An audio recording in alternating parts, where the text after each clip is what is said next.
अस्सलाम वालेकुम फ्रेंड्स, कैसे आप सब? I'm sure all are fine. This is Mubashar Iqbal Chauhan, advocate high court. हमारा आज का टॉपिक बहुत इंटरेस्टिंग है कि आप किसी भी स्टाम्प पेपर की पहचान कैसे कर सकते हैं, फ़ेक स्टाम्प पेपर को आप आइडेंटिफाई कैसे कर सकते हैं, फ़ेक स्टाम्प पेपर को आप कैसे पकड़ सकते हैं। आम तौर पर स्टाम्प पेपर हमारे तमाम तरह के प्रॉपर्टी मैटर्स, कारोबारी मुआहदाजात, रेंट मैटर्स, लेन देन के मामला के अंदर इन तमाम मामला के अंदर स्टाम्प का इस्तेमाल बहुत ज़्यादा है। लेकिन मोस्टली ये है कि इनके इस्तेमाल के साथ साथ इसके फ्रॉड का और धोखाधड़ी का भी चांस बहुत रहता है। आम तौर पर किसी ऐसे वेंडर से या किसी ऐसे शख्स से स्टाम्प दिया जाता है जो कि रजिस्टर्ड नहीं होता और स्टाम्प 2 नंबर या जाली होता है। लेकिन जब आप कोर्ट से आपका पाला पड़ता है या आप कोर्ट में जाते हो, जब आप उसकी तामील और एग्जीक्यूशन के लिए जाते हो तो वहाँ पर आपको बहुत ज़्यादा परेशानी का सामना करना पड़ता है। लिहाजा इस वीडियो को गौर से सुनिएगा, जिसके अंदर मैं कुछ चीज़ें, कुछ स्टेप्स बताऊँगा लीगल प्रोसेस के साथ कि आप कैसे आइडेंटिफाई कर सकते हैं कि ये स्टाम्प जेन्युइन है, ये स्टाम्प जेन्युइन नहीं, या ये स्टाम्प जो है वो फर्जी है, या किसी पेज के ऊपर इसको तहरीर किया गया है, या किसी सिंपल पेज के ऊपर इसको प्रिंट किया गया है, ये जेन्युइन और एक्यूरेट या 1 नंबर स्टाम्प नहीं है। कुछ स्टेप्स बताऊँगा। सो सब्सक्राइब द चैनल ताकि आने वाली ऐसी इन्फॉर्मेटिव वीडियोस आपकी एक्सेस में रहे, और वीडियो को लाइक और शेयर जरूर कीजिएगा। फर्स्ट स्टेप, जब भी आप स्टाम्प लें तो या तो खुद जाएं, अगर किसी एतमाद वाले बंदे को भिजवा रहे तो उसको ये बताएं कि किसी अथॉराइज्ड या रजिस्टर्ड वेंडर से स्टाम्प ले, प्रॉपर किसी कोर्ट के अंदर जाकर चलते फिरते किसी भी ऐसी बाहर वाली दुकानों से या जो बाहर फटे पर बैठे होते लोग, इनसे कभी भी स्टाम्प अपना खरीदें 150 का प्रॉपर, या तो बैंक के अंदर फी पे करके स्टाम्प लें या किसी रजिस्टर्ड वेंडर से आप जाकर स्टाम्प लें। एक स्टाम्प पेपर को कैसे पहचानें? सबसे पहले तो वेरीफाई सेलर को आप वेरीफाई करें कि जो सेलर बैठा है वो रजिस्टर्ड है, उसका जो रजिस्टर्ड नंबर है वो मेंशन है उसके पास। सेकेंडली, पंजाब और सिंध के अंदर ई स्टाम्प पेपर भी चलते हैं, जहाँ पर एक QR कोड लगा होता है, उसको भी आप स्कैन कर सकते हैं अपने मोबाइल से।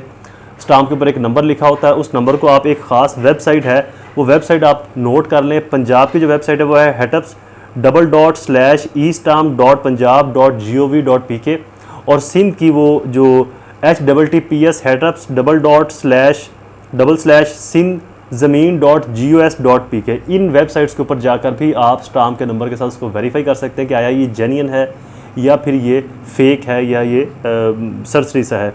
QR कोड से भी आप स्कैन कर सकते हैं स्टाम्प पेपर को अपने मोबाइल से। ट्रेजरी ID चालान नंबर जो होगा, उस ट्रेजरी ID को, चालान नंबर को आप इस वेबसाइट के ऊपर जाकर आइडेंटिफाई कर सकते हैं, मालूम कर सकते हैं कि जो स्टाम्प है ये जेन्युइन है, फेक तो नहीं, या फिर ये स्टाम्प इससे पहले तो नहीं किसी ने जारी किया हुआ किसी और के नाम पर, तो ये फर्स्ट टाइम इशू हो रहा है। इससे पहले तो इशू नहीं हुआ था, क्योंकि मोस्टली ऐसा होता है कि एक स्टाम्प का नंबर एक ही होगा लेकिन वो कई नामों के ऊपर इशू कर दिया जाता है। तो मतलब पहले इशू हुआ, उसके ऊपर तहरीर कुछ और होगी, दोबारा से फिर नंबर वही किसी और नए पेज के ऊपर डालकर फिर उसको तहरीर कर दिया। तो ये इस तरह की जालसाजी और फ्रॉड बहुत ज़्यादा चीज़ें देखने में आती हैं, तो इन चीज़ों से ज़रूर बचें। फेक स्टाम्प पेपर से कैसे बचें? कभी भी स्टाम्प चलते फिरते राहगीर से या जो फटों पर बैठे इनसे ना खरीदें। अपने वकील से रब्ता करके स्टाम्प बनवाएं, वो आपको बेहतर गाइड कर सकता है, बेहतर मशवरा दे सकता है कि आपने स्टाम्प कैसे बनाना है। उसकी डिजिटल कॉपी स्टाम्प की उसको अपने पास महफूज रखें। हमेशा ई स्टाम्प का इस्तेमाल करें। अगर आपने कोई सिंपल तहरीर करनी भी है तो कम से कम ऐसा स्टाम्प ना लें जो कि जालसाजी या फ्रॉडुलेंट के ज़मरे में और कल को आपके लिए परेशानी का बायस बने। उल्टा आप जालसाजी और धोखाधड़ी, स्वीट हार्ट कतर की FIR हो जाए और आप जालसाजी और धोखाधड़ी के अंदर फंस जाएं। तो अगर आपने सिंपल ही कोई एग्रीमेंट कर दो, आप सिंपल पेज के ऊपर एग्रीमेंट कर लें।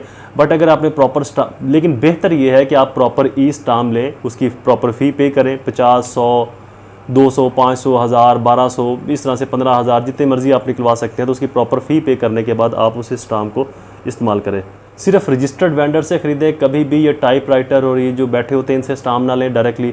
कोशिश करें कि अपने वकील के थ्रू आप स्टाम्प को जारी करवाएं, साथ में अपने वकील को लेकर जाएं और देन आप स्टाम्प को जारी करवाएं। अगर आपको किसी ने जाली स्टाम्प दिया है या फिर आपका स्टाम्प जो जाली निकल आया, तो देन आप उस शख्स के ख़िलाफ़ डेफिनेटली और इमीडिएटली पुलिस कंप्लेन करें, FIR करवाएं। 468 और 471, 468 और 471 की उसके खिलाफ FIR करवाएं। एंटी करप्शन में आप FIR दें, कंप्लेन करें मजिस्ट्रेट के पास। FIA साइबर विंग के अंदर भी आप उस शख्स के खिलाफ या उस जो भी अदारा है, शॉप, उसके खिलाफ आप FIR दें, उसके खिलाफ कार्रवाई करवाएं, ताकि ऐसे लोगों को पकड़ा जा सके, इनको कानून के शिकंजे में लाया जा सके।